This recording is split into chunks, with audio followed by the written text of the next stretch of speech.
Right now we're at the William H. Hunter School. The SBOC here this year is Trey Smith, and the school director here is Taylor Ramsey. We're going to go on a tour today with Trey about his SBOC school systems, and then also do a quick interview afterwards with regards to his successes and challenges as an SBOC this year. Hi, Trey. Hi, welcome to Hunter.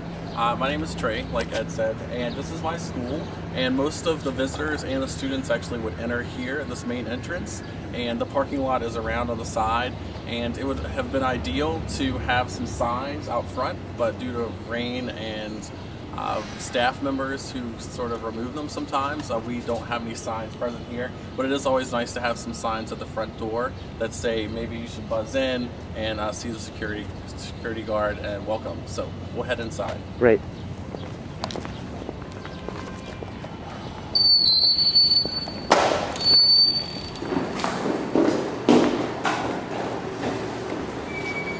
So initially, we had two signs, one that said welcome to Hunter, and then we had another sign that said visitors should report to the Teach for America office, and then there was an arrow that pointed them up these stairs. We have a wonderful security guard here that's here during the day, and he is also able to direct our visitors. Hi. Hello. How you doing? All right, so our office is right up the stairs here. Incidentally, we have to make sure the signs are clear because we don't want people to get confused with the main office. We want our visitors to go straight to the Teach for America office here. Now, Trey, why did you decide to put the Teach for America office on the second floor? This was a decision that was actually made by my SD with the principal before I even made it here. Okay. So the reasoning, I'm sure, was very good. It's just, it was decided before. Got it. Thank you. So here you have a directional sign, and all of my directional signs in the school are actually blue.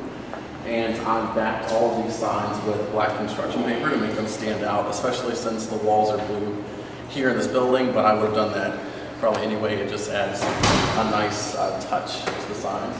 And so the arrow directs us to the office, and all of my room labels are actually in white, and so you can see that here. This is our Teach for America office, as well as our curriculum specialist room, and it's in the library. So head in here.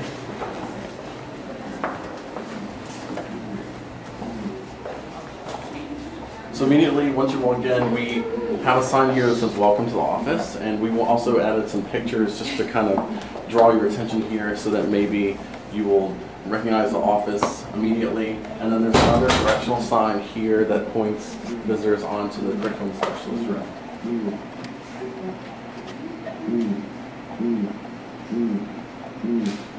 Great, thanks. Alrighty, and I guess we're going to head on into the office. Now the first thing the visitors should notice when entering the room is our visitor information station. We wanted to make this station very visible. This is where visitors should go first. And it's also very clear what visitors should do. We provided signage so that visitors know what steps to take once they arrive. Sign in, of course, take a folder, and then the folder there's a welcome letter, and there are more instructions, and then after they visit, complete these steps here. So we want to make it as clear as possible and as welcoming as possible.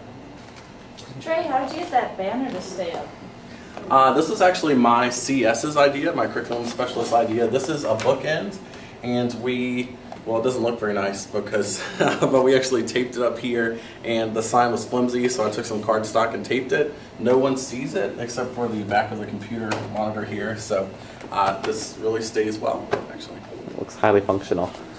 So over here also you have some of your manuals from the summer? Right. All of our bulletin boards you'll see later on in the hall are actually taped to the wall. There aren't real cork boards there. And so these manuals are really heavy, and I wanted to have access to them in this office. And core members will come in here and ask me questions about cabs or about housing and about all kinds of things. And so I can easily access that with them and show them. And so this is really helpful. And then there's usually a restroom key that's hanging here on a lanyard. And core members, staff members can take that key, and I can take it back actually, thank you, and go to the restroom. All of our faculty restrooms here are locked. Great. And then this is the rest of the office here. This is just a little room off of the library.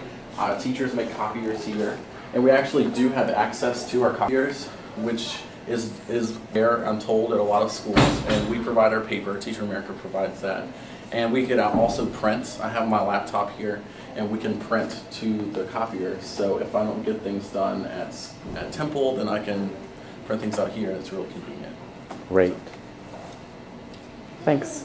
Okay. All right, and this is my school director's work area. She usually spreads her stuff out back here, and even including her purse and her shoes.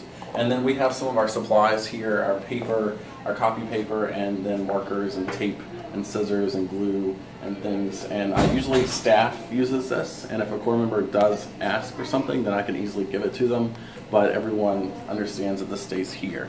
And then also, this is an area for our staff to sign up for using the video camera, and we tape all of our core members here, and I've actually used our calendar that we give out to the core members and to the staff, and I've removed the areas where the core members would be teaching, and I've put blank spots here so that our CMAs could sign up and record the core members, and it's easy to compare a weekly calendar with that and see just who's teaching when, and then sign up to videotape there.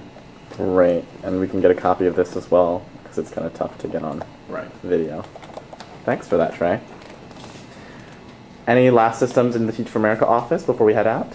I would just point out that there was a lot of curriculum that came in, a lot of supplies that came in at the beginning, and I was in charge of counting that and accounting for that, and I have a spreadsheet where I've listed pretty much all the books that we have. It's been pretty difficult though to keep track of it, just because there's so many teachers that come in and need things at the spur of the moment, and we have so much more of some and not enough of others. So that's something that I wasn't aware of beforehand, is just keeping up with all of the stuff. And so I've done my best to make it organized and not too cluttered.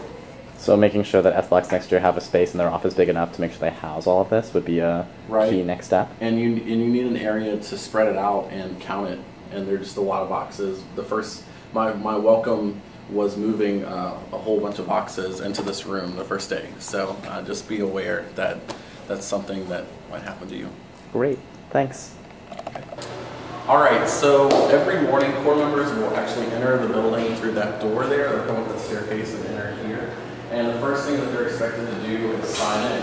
And here are our core member sign-in sheets, and they're split up by CMA group. We have 5 different CMAs here. Each group has about 8 to 12 different core members, and those are listed then alphabetically per sheet, and there's a spot for each day. And I'm able to leave these up all weeks because students really don't spend much time at this end of the hall, and this is more of a work area for core members and for staff.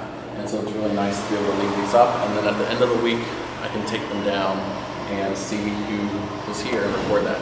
So, and then core members leave after signing up, and they come into our core member workroom here.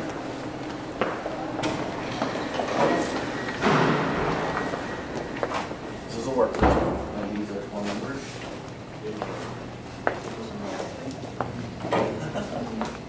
And the next thing that a core member might do is come in and check their mailboxes, and they'll find lesson plans that have been returned, the memos in the morning, the newsletter, different things in their mailboxes.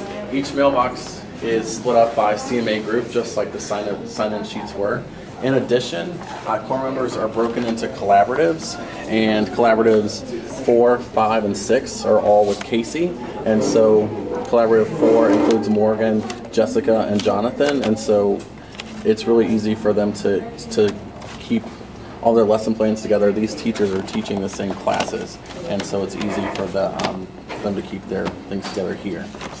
So just a clarification, the core members' names are on the white, and then the collaborative number is in blue. In blue. Great. And then also right next door to the mailboxes, you'll find our faculty advisor mailboxes, and the faculty advisors will make observations and links also, and core member and things to them. This here for our faculty advisors, and I always leave some observation sheets by their mailbox because they always need them every day, so they're here. And our next set of mailboxes is our staff.